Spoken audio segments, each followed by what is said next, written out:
Jeremy Rosenthal joins us. You'll find him haunting TexasDefenseFirm.com. He just hangs around there all day long, just waiting for emails to come in. Jeremy, thanks for joining us.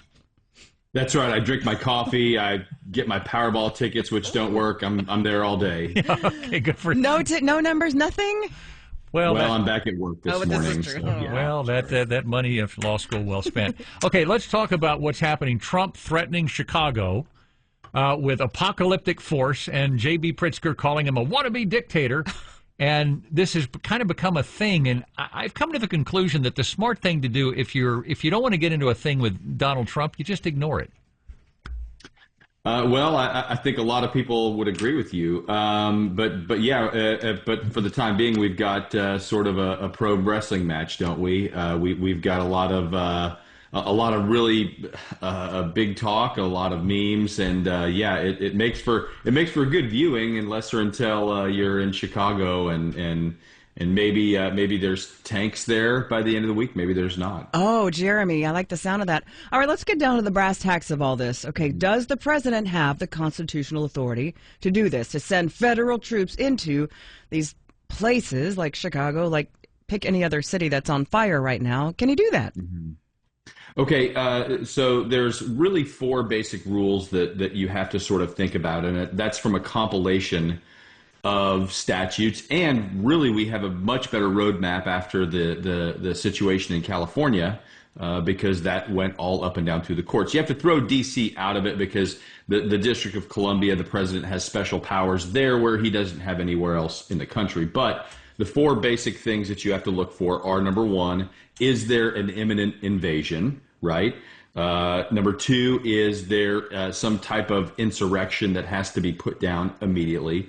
Number three, are we protecting federal officers? Are we protecting federal property? Are we enforcing federal laws? That's the third one. And the fourth one comes from what you've probably heard as the Posse Comitatus Act, which means militia cannot partake in just basic law enforcement. In this instance, Carla, the trick for Donald Trump is that in California, you had a much better argument that you're protecting ICE agents who are being assaulted, who are being retaliated against for doing their job. And in Chicago, do you have that or do you not have that? That's where this turns.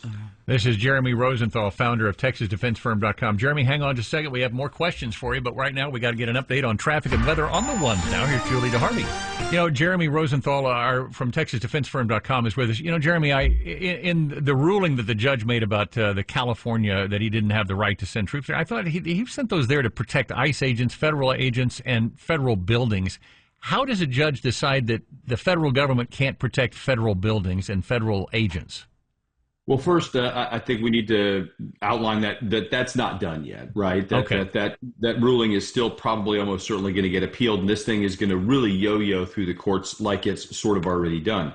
The judge, who is actually Justice Stephen Breyer's brother, what his ruling said was, okay, the federal government gets deference to send the troops there, but these guys were involved in crowd control. These guys were involved in patrols. These guys were doing routine police work. So even though their mandate was to go and protect ICE agents, they wound up doing just general law enforcement, which violates that act. And to go back just a minute, the Posse Comitatus Act was from 1878, and it was a backlash to Reconstruction because it was the military, the U.S. military, who were basically being policed in southern cities that were being reconstructed. That's the genesis of that act. And so the point was to try to segregate, bad term, to separate law enforcement from military.